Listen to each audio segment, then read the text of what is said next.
18ஆம் படி கருப்பசாமி துணை. என் தங்க பிள்ளையே, இந்த கருப்பசாமியின் பாதம் தொட்டு வணங்கிவிட்ட நீ இனி எல்லா காரியங்களிலும் வெற்றி பெற்று விடுவாய். நீதான் ஜெயிக்கப் போகிறாய் என்ற வெற்றி செய்தியும் நாளை உன் வீடு தேடி வரப்போகிறது. இனி நீ எதை பற்றியும் கவலை கொள்ளாமல் நிம்மதியாக வாழலாம். மனிதர்களை பொறுத்த வரைக்கும் ஒரு விஷயத்தில் சம்பந்தப்பட்டவர்கள் 2 பேர் இருந்தாலும் அவர்களையும் தாண்டி எல்லா உறவிலும் 3ஆம் நபர் ஒருவர் இருப்பார். அவர் இவர்கள் எப்போது பிரிவார்கள், இவர்கள் எப்போது சண்டையிடுவார்கள் என காத்து கொண்டிருப்பவராக இருப்பார். அதனால் எப்போதும் எந்த இருவராக இருந்தாலும் சரி, அது நட்பு கொண்டவர்களாக இருந்தாலும் சரி, அல்லது ஒரு குடும்பத்தில் இருக்கக்கூடிய துணைகளாக இருந்தாலும் சரி, உங்கள் குடும்பத்திலும் உங்கள் வாழ்க்கையிலும் 3ஆவதாக எந்த நபரையும் அனுமதிக்க வேண்டாம். உங்களுக்குள் நல்லதோ கெட்டதோ எதுவாக இருந்தாலும் நீங்களே பேசி சரி செய்து கொள்ள பாருங்கள். குறை கூறவே காத்து கொண்டிருக்கும் இந்த உலகத்தில் உன்னை அடுத்தவர்கள் குறை கொண்டால் அதற்காக நீ பெரிதாக யோசிக்கவோ வருத்தம் அடையவோ வேண்டாம். ஏனெனில் உன்னை குறை கூறும் அளவுக்கு அவர்கள் உத்தமர்களும் இல்லை.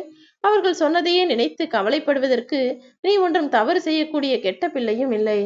அவர்கள் சொன்னதுபடி நீ தவறு செய்திருக்கிறாயா என யோசி. ஆமாம், உன் தவறு இருக்கிறது என்றால் அதை மாற்றிக்கொள்ள முயற்சி செய். இல்லை, அவர்கள் சும்மாவே உன் மீது குற்றம் சாட்டுகிறார்கள் என நீ நினைத்தால் அதை கண்டுகொள்ளாமல் மறந்து கடந்து வந்துவிடு என் செல்லமே. உன் வாழ்க்கையில் நடக்கக்கூடிய விஷயங்களை எல்லாம் நல்லதாக நடத்த வேண்டும் என நான் திட்டமிட்டிருக்கிறேன். நீ என்ன யோசிக்கிறாய்? யாரும் உன்னை எதுவும் குறை சொல்லக்கூடாது, யாருடைய பழி சொல்லுக்கும் ஆளாகிவிடக் கூடாது என உண்மையாய் நேர்மையாய் ஒழுக்கமாய் வாழ நினைக்கிறாய். ஆனால் இந்த நல்லெண்ணத்தோடு வாழ நினைக்கும் உன்னை விடாமல் சோதனைகளும் வேதனைகளும் பின்தொடர்ந்து வந்து அடுத்தவர்கள் ஏதாவது குறை சொல்லும் விதமாகவே நடக்கிறதா? கவலை கொள்ளாதே. தவறுகளை சரி செய்ய துணிந்து விட்டாய் அல்லவா? இனி எல்லாம் தானாகவே மாறிவிடும். தவறுகளை தெரிந்து செய்பவர்கள் தனது தேவைக்காக அடுத்தவனை என்ன வேண்டுமானாலும் செய்ய தயங்க மாட்டார்கள். அடுத்தவனை எய்த்து பிழைக்கவும் காலை வாரிவிடவும் தயாராக இருக்கும் மனிதர்கள் நிறைந்த இந்த கலியுக காலத்தில் நீதான் எல்லாரையும் புரிந்து நடந்து கொள்ள வேண்டும். தேவைக்காக மட்டும் உன்னை தேடி வருபவர்களை நீ தள்ளிவிட்டு தாண்டி போய்கொண்டே இரு. அவர்கள் உனக்கு அருகில் இருப்பதை விட தூரமாக இருப்பதுதான் உனக்கு நல்லது. இப்போதிருக்கும் இந்த கலியுக காலத்தில் மனைவி அமைவது மட்டும் இறைவன் கொடுத்த வரம் கிடையாது.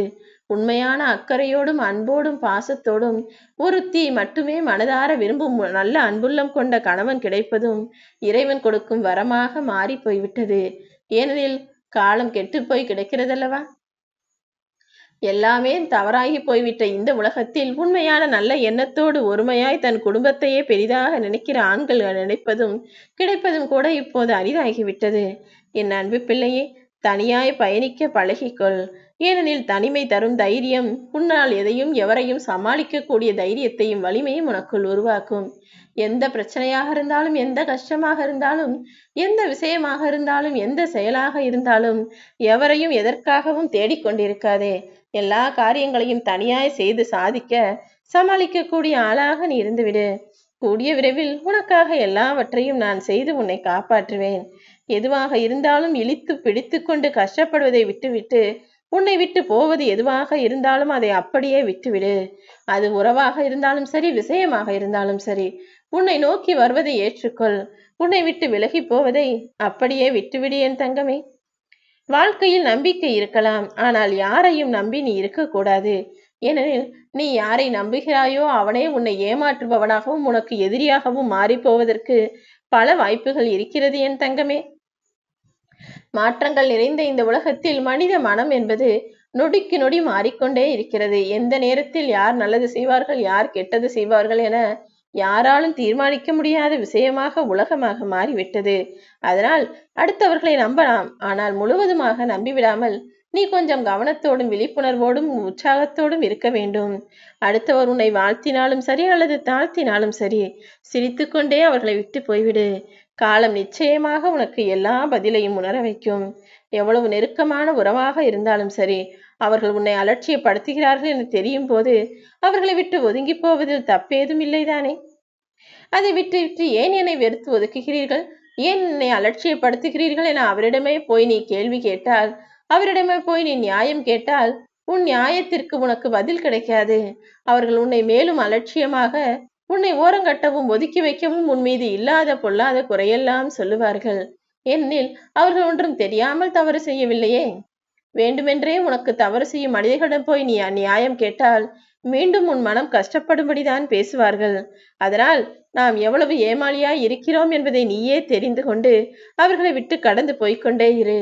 கூடிய சீக்கிரமே நீ திரும்பி பார்க்கும்போது ஒன்றுமில்லாத இவர்களை இந்த விஷயத்தை நினைத்தா வருத்தப்பட்டேன் என யோசிப்பாய். அதனால் இப்போதே அவர்களை கண்டும் காணாமல் கடந்து நீ முன்னேறி போய் முதல் ஆளாக நின்றுவிடு. காலப்போக்கில் எல்லாம் உன் வாழ்க்கையில் மாறிய பிறகு, நீயும் நல்ல வளத்தோடும் செழுமையோடும் உன் வாழ்க்கையை வாழ ஆரம்பித்த பிறகு அவர்கள் தானாகவே உன்னை தேடி வந்து மன்னிப்பு கேட்கும் சூழ்நிலையை சீக்கிரம் நான் உருவாக்குவேன்.